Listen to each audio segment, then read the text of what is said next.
Little House on the Prairie series by Laura Ingalls Wilder. Book 2, Little House on the Prairie. Chapter 12, Fresh Water to Drink. Pa had made the bedstead. He had smoothed the oak slabs till there was not a splinter on them. Then he pegged them firmly together. 4 slabs made a box to hold the straw tick. Across the bottom of it, Pa stretched a rope, zigzagging from side to side, and pulled tight. One end of the bedstead Pa pegged solidly to the wall in a corner of the house. Only one corner of the bed was not against a wall, and this corner Pa set up on a tall slab. He pegged it to the bedstead. As high up as he could reach, he pegged 2 strips of oak to the walls and to the tall slab. Then he climbed up to them and pegged the top of the tall slab solidly to a rafter. And on the strips of oak he laid a shelf above the bed. "There you are, Caroline," he said. "I can't wait to see it made up," said Ma. "Help me bring in the straw tick." She had filled the straw tick that morning. There was no straw on the high prairie, so she had filled it with dry, clean, dead grass. It was hot from the sunshine, and it had a grassy, sweet smell. Pa helped her bring it into the house and lay it on the bedstead. She tucked the sheets in and spread her prettiest patchwork quilt over them. At the head of the bed, she set up the goose feather pillows and spread the pillow shams against them. On each white pillow sham, 2 little birds were outlined with red thread. Then Pa and Ma and Laura and Mary stood and looked at the bed. It was a very nice bed. The zigzag rope was softer than the floor to sleep on. The straw tick was plump with the sweet-smelling grass, the quilt lay smooth, and the pretty pillow sham stood up crisply. The shelf was a good place to store things. The whole house had quite an air, with such a bed in it. That night, when Ma went to bed, she settled into the crackling straw tick and said to Pa, "I declare I'm so comfortable it's almost sinful." Mary and Laura still slept on the floor, but Pa would make a little bed for them as soon as he could.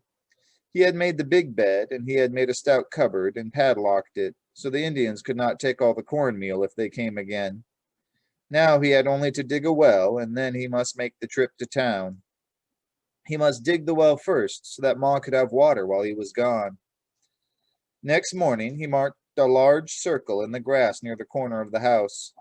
With his spade he cut the sod inside the circle and lifted it up in large pieces. Then he began to shovel out the earth, digging himself deeper and deeper down. Mary and Laura must not go near the well while Pa was digging. Even when they couldn't see his head any more, shovelfuls of earth came flying up. At last the spade flew up and fell in the grass. Then Pa jumped. His hands caught hold of the sod, then one elbow gripped it, and then the other elbow, and with a heave, Pa came rolling out. "I can't throw the dirt out from any deeper," he said. He had to have help now, so he took his gun and rode away on Patty. When he came back, he brought a plump rabbit, and he had traded work with Mr. Scott. Mr. Scott would help him dig this well, and then he would help dig Mr. Scott's well. Ma and Laura and Mary had not seen Mr. and Mrs. Scott. Their house was hidden somewhere in a little valley on the prairie. Laura had seen the smoke rising up from it, and that was all. At sunup next morning, Mr. Scott came. He was short and stout. His hair was bleached by the sun, and his skin was bright red and scaly. He did not tan. He peeled. "It's this blasted sun and wind," he said. "Beg your pardon, ma'am, but it's enough to make a saint use strong language. I might as well be a snake the way I keep on shedding my skin in this country." Laura liked him. Every morning, as soon as the dishes were washed and the beds made, she ran out to watch Mr. Scott and Pa working at the well. The sunshine was blistering, even the winds were hot, and the prairie grasses were turning yellow. Mary preferred to stay in the house and sew on her patchwork quilt. But Laura liked the fierce light and the sun and the wind, and she couldn't stay away from the well. But she was not allowed to go near its edge.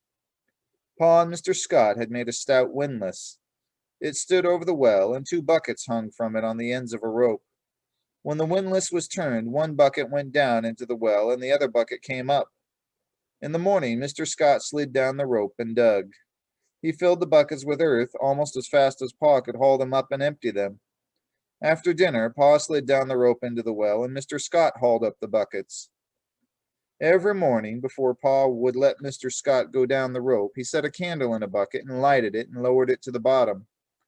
Once Laura peered over the edge, and she saw the candle brightly burning far down in the dark hole in the ground. Pa would say, "Seems to be all right," and he would pull up the bucket and blow out the candle. "That's all foolishness, Ingalls," Mr. Scott said. "The well was all right yesterday." "You can't ever tell," Pa replied. "Better be safe than sorry." Laura did not know what danger Pa was looking for by that candlelight. She did not ask, because Pa and Mr. Scott were busy. She meant to ask later, but she forgot. One morning, Mr. Scott came while Pa was eating breakfast. They heard him shout, "Hi, Ingalls! It's sun up! Let's go!" Pa drank his coffee and went out. The windlass began to creak and Pa began to whistle. Laura and Mary were washing the dishes, and Ma was making the big bed when Pa's whistling stopped. They heard him say, "Scott!" He shouted, "Scott! Scott!" Then he called, "Caroline, come quick!" Ma ran out of the house. Laura ran after her. "Scott's fainted or something down there," Pa said. "I've got to go down after him." "Did you send down the candle?" Ma asked. "No, I thought he had. I asked him if it was all right, and he said it was." Pa cut the empty bucket off the rope and tied the rope firmly to the windlass. "Charles, you can't. You mustn't," Ma said. "Caroline, I've got to." "You can't. Oh, Charles, no." "I'll make it all right. I won't breathe till I get out. We can't let him die down there." Ma said fiercely, "Laura, keep back." So Laura kept back. She stood against the house and shivered. "No, no, Charles, I can't let you," Ma said. "Get on Patty and go for help." "There isn't time." "Charles, if I can't pull you up, if you keel over down there and I can't pull you up." "Caroline, I've got to," Pa said. He swung into the well. His head slid out of sight down the rope. Ma crouched and shaded her eyes, staring down into the well. All over the prairie, meadowlarks were rising, singing, flying straight up into the sky. The wind was blowing warmer, but Laura was cold. Suddenly, Ma jumped up and seized the handle of the windlass. She tugged at it with all her might. The rope strained and the windlass creaked. Laura thought that Pa had keeled over down in the dark bottom of the well, and Ma couldn't pull him up. But the windlass turned a little, and then a little more. Pa's hand came up, holding to the rope. His other hand reached above it and took hold of the rope. Then Pa's head came up. His arm held onto the windlass. Then somehow he got to the ground and sat there. The windlass whirled around, and there was a thud deep down in the well. Pa struggled to get up, and Ma said, "Sit still, Charles. Laura, get some water, quick." Laura ran. She came hurrying back, lugging the pail of water. Pa and Ma were both turning the windlass. The rope slowly wound itself up, and the bucket came up out of the well. And tied to the bucket and the rope was Mr. Scott. His arms and legs and his head hung and wobbled. His mouth was partly open and his eyes half shut. Pa tugged him onto the grass. Pa rolled him over, and he flopped where he was rolled. Pa felt his wrist and listened at his chest, and then Pa lay down beside him. "He's breathing," Pa said. "He'll be all right in the air. I'm all right, Caroline. I'm plumb tuckered out is all." "Well," Ma scolded, "I should think you would be, of all the senseless performances. My goodness gracious, scaring a body to death, all for want of a little reasonable care. My goodness, She covered her face with her apron and burst out crying. That was a terrible day. "I don't want a well," Ma sobbed. "It isn't worth it. I won't have you running such risks." Mr. Scott had breathed the kind of gas that stays deep in the ground. It stays at the bottom of wells because it is heavier than the air. It cannot be seen or smelled, but no one can breathe it very long and live. Pa had gone down into that gas to tie Mr. Scott to the rope so that he could be pulled up out of the gas. When Mr. Scott was able, he went home. Before he went, he said to Pa, "You were right about that candle business, Ingalls. I thought it was all foolishness, and I would not bother with it, but I've found out my mistake." "Well," said Pa, "where a light can't live, I know I can't, and I like to be safe when I can be. But all's well that ends well." Pa rested a while. He had breathed a little of the gas, and he felt like resting. But that afternoon he raveled a thread with a tow sack, and he took a little powder from his powder horn. He tied the powder in a piece of cloth with one end and the tow string in the powder. Come along, Laura, he said. Now I'll show you something. They went to the well. Pa lighted the end of the string and waited till the spark was crawling quickly along it. Then he dropped the little bundle into the well. In a minute they heard a muffled bang, and a puff of smoke came out of the well. That will bring the gas, Pa said. When the smoke was all gone, he let Laura light the candle and stand beside him while he let it down. All the way down in the dark hole, the little candle kept on burning like a star. So next day, Pa and Mr. Scott went on digging the well, but they always sent the candle down every morning. There began to be a little water in the well, but it was not enough. The buckets came up full of mud, and Pa and Mr. Scott worked every day in deeper mud. In the mornings, when the candle went down, it lighted oozing wet walls, and candlelight sparkled on rings over the water when the bucket struck bottom. Pa stood knee-deep in water and bailed out bucketfuls before he could begin digging in the mud. One day, when he was digging, a loud shout came echoing up. Ma ran out of the house, and Laura ran to the well. Pull, Scott, pull! Pa yelled. A swishing, gurgling sound echoed down there. Mr. Scott turned the windlass as fast as he could, and Pa came up climbing hand over hand up the rope.